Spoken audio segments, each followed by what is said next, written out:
Il est temps que nous changions le changement. C'est au sein de nous que nous allons trouver la force nécessaire pour construire pour notre jeunesse les chemins de l'espérance. J'ai trop de choses à vous dire, mais les esprits s'échauffent. Je voudrais simplement dire qu'il y a de cela exactement 3 ans, pour des jeunes patriotes que nous étions, il était de notre devoir, en tant que force vive de la nation béninoise, de donner l'occasion à ce présumé néophyte politique, homme neutre et immaculé, de mettre en œuvre les grandes mesures et des réformes annoncées pour l'émergence de notre pays. Car je ne vous apprends rien si je vous rappelle qu'il s'agissait d'une mallette de bonheur apportée de la BOAD qui serait aussitôt ouverte une fois le pouvoir obtenu. Malheureusement, l'autopsie de la situation politique de notre pays depuis 3 ans nous transporte sur un champ où le spectacle malheureux et scabreux est comparable à une grande récréation ouverte où chants, danse, marche, promenade, remerciements, vénération, champagne, caviar sont les moyens d'expression de nos acteurs politiques au pouvoir. Je voudrais, si vous me permettiez, apporter quelques analyses personnelles. Je voudrais vous dire ceci. Sur le plan économique, par exemple, parce que l'on ne peut pas construire une jeunesse résolument unie et tournée vers la satisfaction de ses besoins affirmés s'il n'y a pas de l'économie. Malgré les énormes ressources mobilisées, je fais référence ici au budget national qui a quasiment doublé en 3 ans. Nous sommes passés de 600 milliards à 1200 milliards.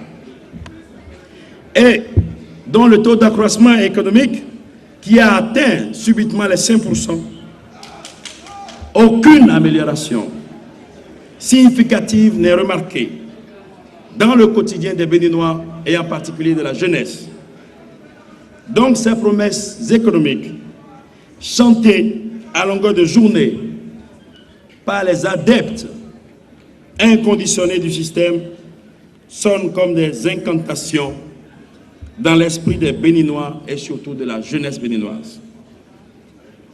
Je vais me parler de l'éthique et de la morale. Je vous dis que la lutte contre la corruption n'a pas connu l'essor souhaité, bien au contraire. Aussi, il n'est pas rare de voir les autorités au plus haut niveau de notre pays flirter avec des personnes impliquées dans des faits avérés de corruption. Tout porte à croire que l'inspection générale d'État, mise sur pied à grande pompe, n'est qu'un autre organe budgétaire qui sert à employer les partisans au chômage du système.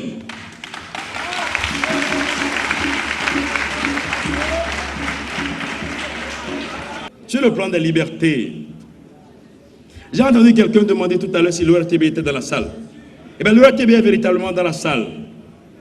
Parce que, s'il vous plaît, vous pouvez tromper les gens, quelques personnes tout le temps. Mais vous ne pourrez pas tromper tout le peuple tout le temps. C'est pourquoi il y a des gens qui sont là.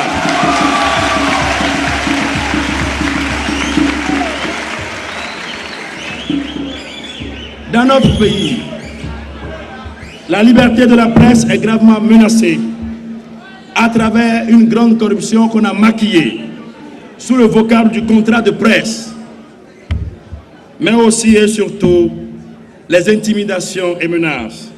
En ce qui nous concerne, la société civile, elle n'existe que par de nom, car la plupart de ces animateurs sont enrôlés ou sont en attente d'être enrôlés dans le système. Mais nous ne reculerons devant rien. Cette jeunesse ne va reculer devant personne, parce que ce pays nous appartient.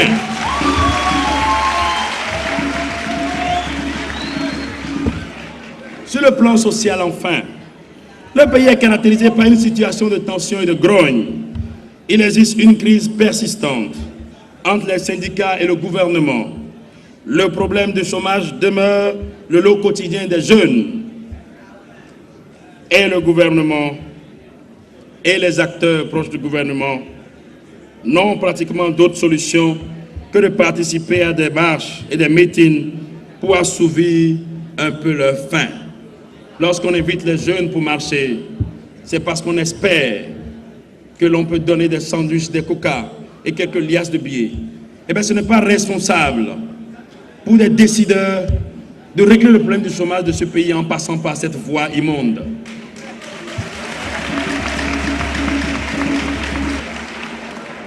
Et rassurez-vous, tous ces échecs cités démontrent à plus d'un titre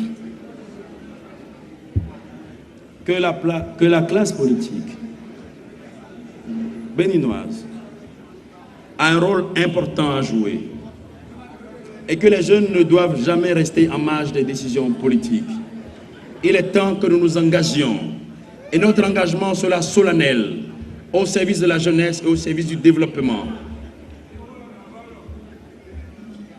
Je voudrais simplement attirer votre attention sur le fait que le gouvernement actuel, en particulier, titube profondément et les acquis de la paix, de la stabilité, de l'unité chèrement acquise et à nous donner par cet homme, son Excellence, le général Mathieu Kérékou, est sincèrement menacé.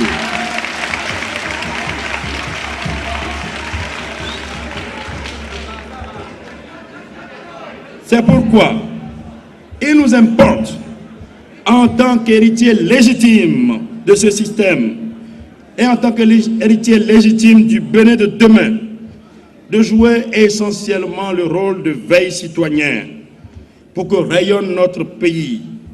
Car si l'alternative à nous offerte actuellement tarde à accrocher nos réalités, nous en sommes d'une part responsables parce que nous ne nous faisons pas toujours entendre, tel que nous nous prenons parfois pour des minorités. Mais la jeunesse de ce pays n'est pas une minorité. Vous venez de le démontrer. La jeunesse de ce pays est une majorité, mais une majorité silencieuse. C'est pourquoi plus jamais nous n'allons nous taire face à autant de laideur, autant de goudiaterie, autant de conneries politiques de nos aînés. Nous allons nous engager pour que cela change. Nous jeunes, y compris moi-même, et vous aussi qui êtes venus aussi nombreux nous écouter, nous avions tous péché. Nous nous sommes prostitués. Nous n'avons pas compris plus tôt qu'il ne fallait jamais reculer. Mais maintenant que nous faisons ensemble ce constat amer, une prise de conscience générale est urgente, car il est encore temps pour nous de changer le cours du destin. Nous avons l'obligation de surpasser nos affinités propres. Nous avons le devoir de ne pas rester oisifs, de tomber dans la déchéance et les revers de la délinquance juvénile, de la recherche du gain facile à travers tous les phénomènes de notre temps. Nous devons être en mesure de savoir ce que nous sommes, d'où venons-nous et où allons-nous. Je voudrais attaquer certaines mesures